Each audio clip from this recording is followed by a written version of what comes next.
काला साया। यूं तो बनारस घाट अपनी खूबसूरती के लिए बहुत प्रचलित है, पर घाट के किनारे कई राज लिए बैठे हैं।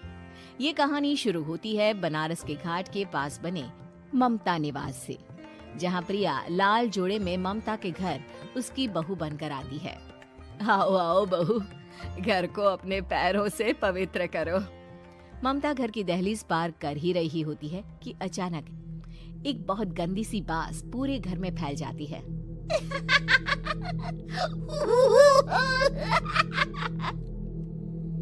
ये बदबू और ये आवाजें, ये कौन हंस रहा है माँ? अब ये पड़ोसी ना हमारे थोड़े अलग से है। कहाँ हम शाकाहारी और ये मांस मच्छी खाने वाले। छोड़, तू ध्यान मत दे और गृह प्रवेश कर। और हाँ बहू, अपनी सास की एक बात हमेशा याद रखना, इन पड़ोसियों से तो कभी बात नहीं करेगी। अच्छे लोग नहीं है ये। अपनी सास की ये बात मानेगी ना बेटा? हाँ माँ, जो आपकी मर्जी, मैं उनसे बात नहीं करूंगी। अगले दिन प्रिया अपनी पहली रसोई बनाने रसोई घर में जाती है। ये छोटी बात तो नाक में जा रही है। एक काम करती हूँ, खिड़की खोल देती हूँ। प्रिया खिड़की खोलने जाती है। इतने जाले, लगता है इस खिड़की को कभी खोला ही नहीं गया। पर ऐसा क्यों? ओह, नॉन वेज की स्मेल आती होगी ना। 2 मिनट के लिए खोल लेती हूँ, फिर बंद कर दूंगी। प्रिया खिड़की खोलती है। खिड़की खोलते ही उसकी नजर सामने वाले घर की खिड़की पर पड़ती है, जहाँ एक लड़की खड़ी होती है। हाथों में मेहंदी, लाल रंग की साड़ी, बिल्कुल सजी धजी, मानो प्रिया की तरह ही वो भी नई नवेली बहू हो। वो प्रिया को देखकर मुस्कुराती है। हे भगवान, माँ ने तो इनसे बात करने को मना किया था। प्रिया फौरन ही खिड़की बंद कर देती है और तवे पर चढ़े रोटी की ओर देखने लगती है, पर वहाँ रोटी न होकर मछली पड़ी होती है। ये क्या? पहली ही रसोई में इतनी बड़ी गलती! हे भगवान, अब मैं क्या करूं? प्रिया बहुत डर जाती है और फौरन रसोई की सफाई करने और फिर सभी के लिए खाना बनाने लग जाती है। जब वो सबको खाना परोसती है, सब तो ठीक है, मैं बेकार में चिंता कर रही थी। हे भगवान, ऐसे ही बस अपनी कृपा बनाए रखना। रात के वक्त जब सब सो रहे होते हैं, तब प्रिया को पायल की आवाज सुनाई देती है, जिससे उसकी आंख खुल जाती है। ये पायल की आवाज कहाँ से आ रही है? प्रिया उठकर उस आवाज के पीछे छत की सीढ़ियों तक जाती है। तभी उसे बच्चे के रोने की आवाज आती है। प्रिया छत पर जाती है तो क्या देखती है?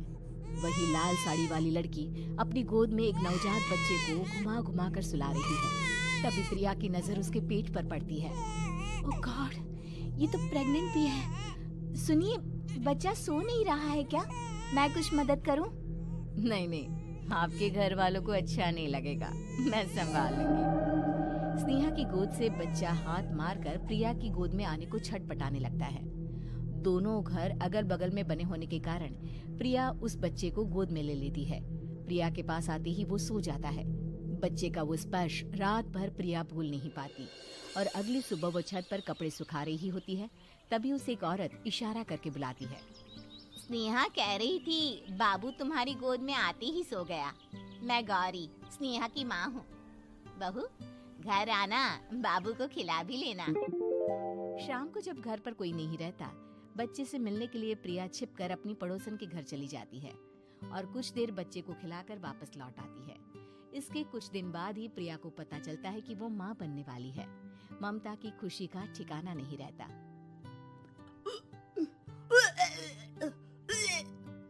माँ जी, पता नहीं क्यों उल्टी आ रही है। प्रिया भागती हुई वॉशरूम में जाती है तो हरे और लाल रंग की उल्टी करती है। उस उल्टी में से कीड़े निकलते हैं। ये क्या? खून और ये कीड़े! माँ! माँ! प्रिया की आवाज सुनकर ममता दौड़ कर आती है, पर बेसिन में कुछ नहीं होता। प्रिया हक्की बक्की रह जाती है। ये सब क्या हो रहा है? प्रिया घबरा जाती है और अपने कमरे में जाकर सो जाती है। डर के कारण वो इतनी थक जाती है कि उसकी आंख लग जाती है। तब उसे ऐसा लगता है उसके पेट पर मानो कोई बैठा हुआ हो। कौन हो? प्रिया के पेट पर एक 5 महीने की बच्ची बैठी हुई थी, जो बुरी तरह जली हुई थी। माँ, तुम ही मुझे लाई ना अपने पेट में। मैं तुम्हारी माँ नहीं हूँ। कौन हो तुम? माँ, देखो मैं जल गई बुरी तरह से। 6 महीने पेट में रहने को भी मुझे नहीं मिला। सहला दो ना माँ। बचाओ, बचाओ, माँ। ममता दौड़कर कमरे में आती है। प्रिया की बातें सुनकर वो सब समझ जाती है। तू कहीं बगल वाले घर में तो नहीं जाकर आई ना बहू? मुझे माफ कर दो, मैं गई थी माँ। उस घर में सब मरे हुए हैं बहू। कई साल पहले स्नेहा उस घर में बहू बनकर आई थी। कुछ ही दिन में वो एक बच्चे को जन्म देने वाली थी। पूरा घर बच्चे के आने की खुशी में खोया था कि एक दिन अचानक उस घर में आग लग गई। सब बुरी तरह जलकर मर गए। गौरी आज भी दादी बनने का इंतजार कर रही है और इसीलिए स्नेहा ने अपना अजन्मा बच्चा तुम्हारी कोख में डाल दिया। ममता ये कह रही होती है कि पीछे से उसके पैरों को एक बच्चा पकड़ लेता है। दादी, दादी। माँ, स्नेहा की गोद में यही बच्चा था। ये बच्चा कौन है फिर? तेरी मौत है।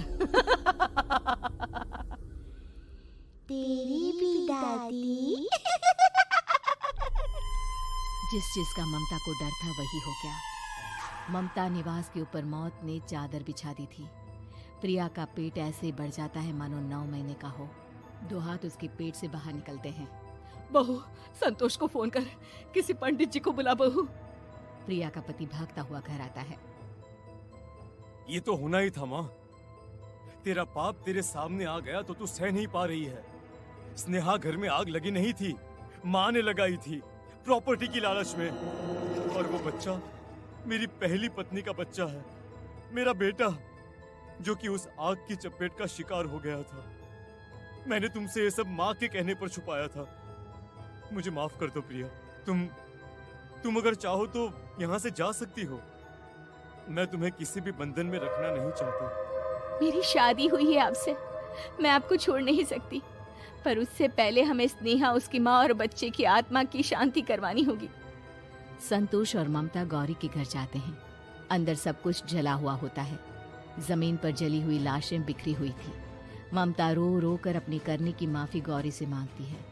प्रिया स्नेहा के घर वालों का अंतिम संस्कार करवा देती है और ममता निवास फिर से आत्माओं के साए से मुक्त हो जाता है।